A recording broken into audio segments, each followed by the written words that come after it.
Hello, my name is Sam Floor, and I'm the National History Day Coordinator for the state of Virginia. Welcome to the updated Help! I'm a New NHD Teacher video series. In this series, we aim to break down the basic steps of an NHD project in order to make your first year successful and less stressful. In this video, I will discuss the end phase of the NHD process, project construction. My focus will be on the universal questions students should answer when putting their work together and the basic components of all NHD projects. All digital resources I mentioned will be linked in the comments below. Now, regardless of what type of a project the student chooses to create, there are 5 essential historical elements that every project should address. These are the same fundamentals that professional historians use when crafting their work, so teaching them to your students now will build a strong foundation for their futures. All of the elements I mentioned can also be found in the NHD contest rulebook. The first aspect we'll discuss might seem like a given, but lies at the core of any history project. Students need to be as historically accurate as possible and only include facts that are backed up with evidence. If a student finds information that contradicts other facts they have found, they need to further investigate to determine which piece of information is most credible. Next, students need to explain the historical context or the larger setting in which a topic took place. Students should describe the lead-up or background to their topic and the general social, economic, or political atmosphere of the time in which the topic took place. This will help explain why the topic took place when it did. Students also need to ensure they include multiple perspectives on their topic. A good historian will present information about a topic's supporters and opposition. Because most events in history affect different people in different ways, many viewpoints of a topic must be explored and presented. We do not want students to present a one-sided view of history.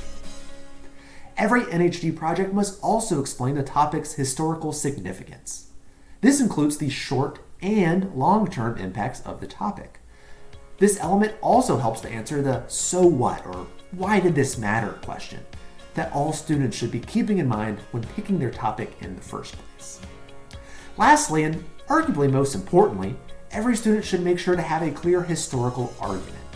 Also called a thesis or claim, this should be a 2 to 3 sentence statement that presents the student's central interpretation of their topic.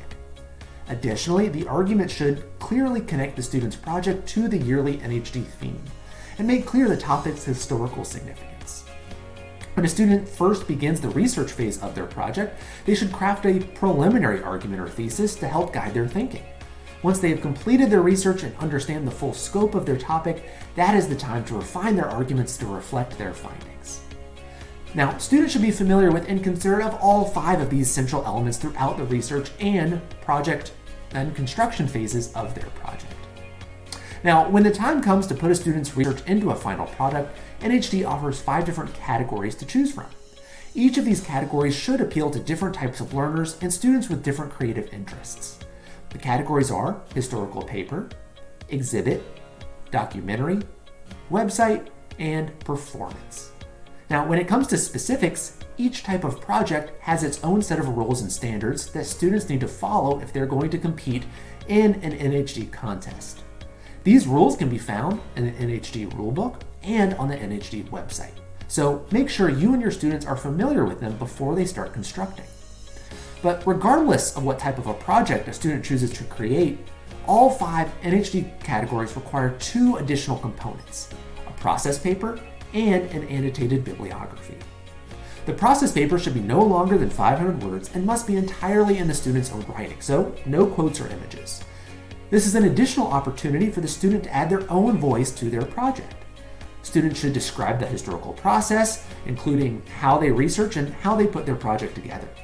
Lastly, they need to reinforce the "so what" question by restating their historical argument and their topic's historical significance. Often, when given the opportunity to restate their argument in a less formal style, students do a better job of explaining themselves. So encourage your students to look over their process paper before submitting their final project to see which thesis statement best conveys their interpretation of the topic. Every student must also complete an annotated bibliography that contains a list of all sources the student consulted. The bibliography should be separated by primary and secondary sources. And citations should be in either MLA or Chicago formatting. Now, when it comes to annotations, each citation should be followed by 2 or 3 sentences that explain how the student used the source and how the source helped them understand their topic. This will help students think more deeply about their research. Now, if you have any questions, check out NHD's website for more details or contact your local NHD coordinator. Contact information can also be found on the NHD website. So now that you know the essential elements of an NHD project, my next video will discuss the best part of the NHD experience, contests. So thanks for tuning in, and as always, happy History Day.